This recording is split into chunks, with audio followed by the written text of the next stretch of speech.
जय श्रीमन नारायण। सबसे पहले संत वाणी देखने सुनने वालों को सबके लिए जय श्रीमन नारायण।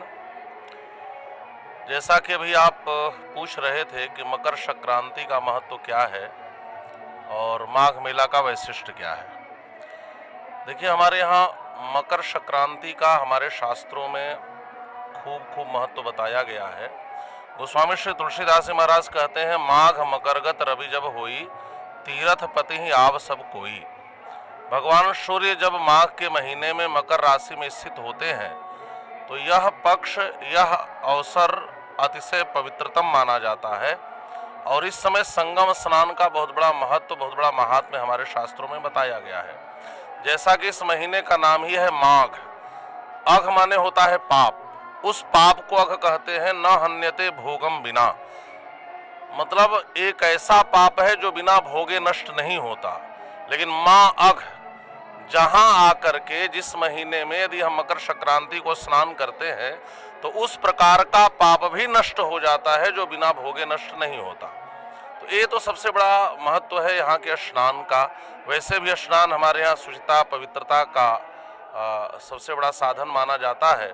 और हम स्नात हो जाए, हम पवित्र हो जाए। हमारे यहाँ 3 प्रकार की शुद्धि की चर्चा होती है। श्रीमद् भागवत महापुराण में जब विदुर जी मैत्रेय जी के पास हरिद्वार में गए हैं तो वहाँ लिखा है, क्षत्तोपसृत्याच्युत भाव शुद्ध प्रपच्छ शौशल्य गुणाभितृप्त। एक होता है शुद्ध, हम लोग घर पे स्नान करते हैं तो शुद्ध होते हैं। और जब हम बैठ करके मंत्रोच्चार करते हैं, पवित्र पवित्रो वा सर्वावस्थां गतोपि वा यस्मरेत पुंडरीकाक्षं स वाह्याभ्यंतर शुचि, तो हम भाव शुद्ध होते हैं। लेकिन जब हम संगम में आकर के वहां पर स्नान करते हैं, और सरस्वती का एक अर्थ यह भी है, सरस्वती का एक अर्थ यह भी है कि संतों के द्वारा जो वाणी रूपी सरस्वती से स्नान कराया जाता है, यह और उससे महत्वपूर्ण है। तो जब हम संतों की वाणी से स्नात होते हैं तो हम अच्युत भाव शुद्ध होते हैं, हमारे हृदय में भगवान की भक्ति आ जाती है। तो मकर संक्रांति का संगम स्नान, संतों की वाणी का स्नान, ये सारे स्नान मिला करके हमारे हृदय में भगवान की भक्ति को भर देते हैं और हम अच्युत भाव शुद्ध हो जाते हैं। दूसरी बात यह है कि प्रयागराज का इतना बड़ा महत्व है। सबसे बड़ा महत्व तो यही है कि तीर्थों के राजा हैं, इसलिए प्रयागराज हैं। दूसरी बात है कि यहाँ पर गोस्वामी जी कहते हैं कि चारों पुरुषार्थ सहज प्राप्त होते हैं, धर्म अर्थ काम और मोक्ष। 4 पदार्थ भरा भंडारू, श्री रामचरितमानस में लिखा है कि चारों पदार्थ यहाँ के भंडार में भरा हुआ है। यहाँ आकर के जो स्नान कर ले तो धर्म अर्थ काम मोक्ष की इसकी सहज प्राप्ति हो जाती है। अब जो मूल बात है कि माघ मेला के समय सारे संत महात्मा भारत के ही नहीं विश्व के यहाँ पर आते हैं, एकत्रित होते हैं।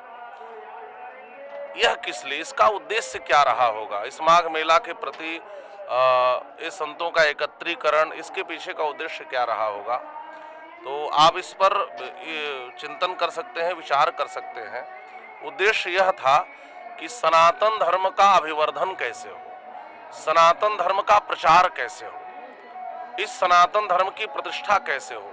कभी कभी होता है कि कुछ लोग उस धर्म को किस ढंग से प्रचारित करें, जो समसामयिक स्थिति है, इस समसामयिकता के समय हमें कैसे लोगों तक धर्म को पहुंचाना चाहिए ताकि सबका आचार व्यवहार विचार शुद्ध हो और हम भगवान को पाने की पात्रता प्राप्त कर लें।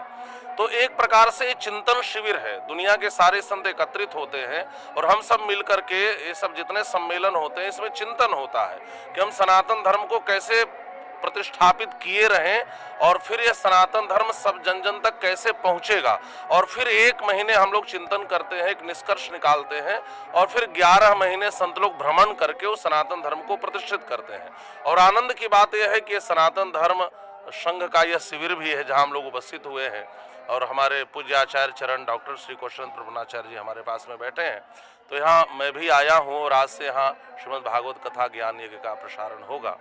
तो आप सब भी पधारे और स्नात हों। जय श्रीमन नारायण।